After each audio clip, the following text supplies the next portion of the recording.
to my honorable Prime Minister, how many PSU you have established as opposed to shutting them down?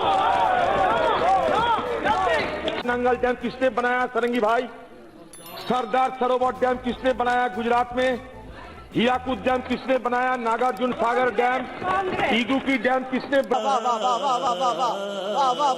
ये बड़ा लंबा कतार है। Indian Oil Corporation Limited Congress बनाया, Oil and Natural Gas Commission Congress बना, प्रधान साहब है यहाँ।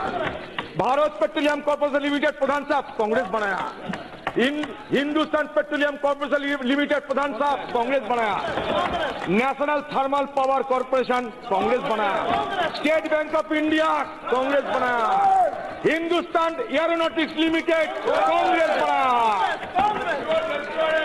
मैं एक बार कम से कम नेहरू जी का नाम लिया करते, अच्छा लगता हम लोग को भी।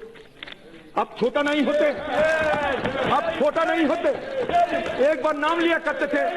तो हिंदुस्तान को आप जिस रूप से चाहते हैं कि सबका साथ, सबका विकास, सबका विश्वास, तो कैसे हमारा विश्वास होगा? आप हमारा नेता को नाम नहीं लेते हैं। अरे बाप रे, ये तो धोती खोल रहा है। हमारे हमें निकालने जाते हैं, तो इसमें आपको सोचना चाहिए। देखिए, हाँ, स्माइलिंग बुद्धा 1974 पोखरान एक्सप्लोजन हुई थी, बाद में Indira Gandhi under the leadership Indira Gandhi, बाद में अटल बिहारी वाजपेयी जी, उन्हें शक्ति विस्फोरण किया है। ये हम सबके लिए गर्व की बात है, सबके लिए गर्व की बात है। By the end of 2013 India has 68 nuclear reactor. पहले हम लोग को अछूत माना जाता, दुनिया में न्यूक्लियर कंट्री हमें अछूत मानता। 2008 साल में Indo US nuclear agreement was sign, paving the way for nuclear energy production in India. Sarangi भाई आपको आप बोली आपको अच्छी लगी तो ऐसे थोड़ा मार दीजिए हाथ, आप थोड़ा सा मार दीजिए। लिया लेकिन हम उस तरह की विरोध नहीं करते। हमने उस दिन ये पास कराया, इसलिए आज दुनिया में प्रधानमंत्री नरेंद्र मोदी जी को सम्मान मिलता है। हम चाहते हैं कि हमारे प्रधानमंत्री जहां जाए वहां उनका स्वागत हो, वहां उनका सम्मान हो। हम चाहते हैं, तहे दिल से चाहते हैं। बुरा लगता है भाई, आप लोग भी जानते हो। चाइल्ड डेवलपमेंट की बात आए, आप कहते हैं ना पाकिस्तान अगर ज्यादा इधर उधर करेगी तो पाकिस्तान को हम नास्ता नाबूद कर देंगे। किसकी भरोसे? मिसाइल के भरोसे। वो मिसाइल किसने बनाया? कांग्रेस ने बनाया। और सबको पूछता हूं, अगर कांग्रेस की जमाने में इस तरीके की स्पेस टेक्नोलॉजी का काम अगर नहीं होता तो आज मोदी जी चंद्रयान की सोच कर सकते? बोलिए। तो मतलब क्या है? कांग्रेस बनाया, उसके ऊपर आप बना रहे हो। मोदी जी चाहता है कि 2047 तक रहे, वो ठीक है, आप रह सकते, उसके बाद तो कोई बनाएगा नहीं। 2047 साल तक हम छुट्टी नहीं रहो, उसके बाद तो कोई नया आएगा। तो आज 2047 साल तक आपने जो काम करेगा उसी के ऊपर किसी दूसरे ने करेगा। तो यही तो हमारा सिलसिला है। तो इसमें ये जी की बात आ जाती, राजीव गांधी जी की बात आ जाती। बस एक ही है, उनका पिता है, ज्यादा तो गलती नहीं किया ना, उनका पिता ही तो है। राहुल जी के इसके ऊपर बड़ा दिलचस्पी है, इसलिए कह रहा हूं। तो आज 4th इंडस्ट्रियल रेवोल्यूशन होने वाला है, मतलब टेक्नोलॉजिकल रेवोल्यूशन। पहले स्टीम के जरिए फर्स्ट रेवोल्यूशन, साइंस के जरिए सेकेंड रेवोल्यूशन, डिजिटल के लिए थर्ड रेवोल्यूशन, अभी टेक्नोलॉजी के लिए 4th इंडस्ट्रियल रेवोल्यूशन। अगर राजीव जी नहीं होते तो इस तरीके के हम रेवोल्यूशन करना पाते? आप बोलो। आज आर्टिफिशियल इंटेलिजेंस, रोबोटिक्स, आज की जो जमाना आ रहे हैं, मैं तो प्रधानमंत्री जी को यह सजेस्ट करूंगा कि 5G की जमाना आ रहे हैं, हमारे नौजवानों को 5G की ट्रेनिंग आप दो। 5G की ट्रेनिंग अगर उन लोग को ना मिले तो हमारा जो डेमोग्राफिक डिविडेंड है, यूथ जनरेशन है, वो काम नहीं मिलेगा।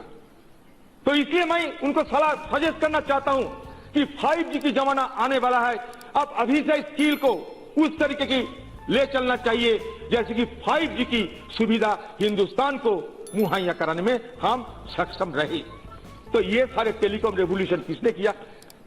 राजीव गांधी, जिनको कहा जाता कि digital man of India, computer man of India. तो इस तरीके के हम लोग मजा आया, और मैं ये जो मजा है हिंदुस्तान के हर व्यक्ति को देना चाहता हूं। तो इस तरीके के हम लोग हमारे देश के लिए काम किए हैं, और आप लोगों को अच्छा नहीं लगता तो ये हमारे लिए बहुत चिंता के विषय है। देखिए, मनरेगा किसने चालू किया? Congress. Right to information act किसने चालू किया? कांग्रेस। राइट टू एजुकेशन किसने चालू किया? कांग्रेस। लैंड एक्विजिशन एक्ट किसने चालू किया? कांग्रेस। फूड सिक्योरिटी एक्ट, मैं मैडम सोनिया गांधी जी को सराहना करूंगा। ये फूड सिक्योरिटी एक्ट जिसकी जिक्र कर रहे थे मेरा बहन जी, ये फूड सिक्योरिटी एक्ट उस समय मैडम की नेतृत्व में हुई थी।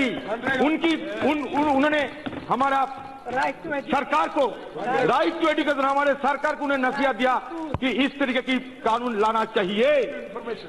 फॉरेस्ट राइट्स एक्ट किसकी जमाने में? कांग्रेस की जमाने में। राइट टू इन्फॉर्मेशन बोल दे मैडम। लोकपाल एक्ट, समझ रहे हो ना? Agriculture debt waiver and debt relief scheme, वो भी कांग्रेस की जमाने में। तो मैं आपको ज्यादा नहीं कहूंगा, एक छोटा सा बात सुन लीजिए, सारंगी को सुविधा होगी कि Modi government has renamed 19 out of 23 Congress schemes. हाँ, basic saving bank deposit account renamed Pradhan Mantri Jan Dhan Yojana. National girl child day programme renamed Beti Bachao Beti Padhao योजना। निर्मल भारत अभियान रीनेम्ड एज स्वच्छ भारत अभियान। Rajiv Awas Yojana renamed as Sardar Patel national urban housing mission.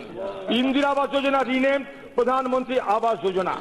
Rajiv ग्रामीण बजुर्गीकरण योजना रीनेम्ड दीनदयाल उपाध्याय ग्राम ज्योति योजना। स्वावलंबन योजना रीनेम्ड गजब बेइज्जती है। जन औषधि स्कीम रीनेम प्रधानमंत्री जन औषधि योजना। Comprehensive crop insurance scheme rename प्रधानमंत्री फसल बीमा योजना। National e government plan rename as digital India. National skill development program rename as skill India. Direct benefit transfer for LPG rename as पहल। बड़ा हरामी हो बेटा।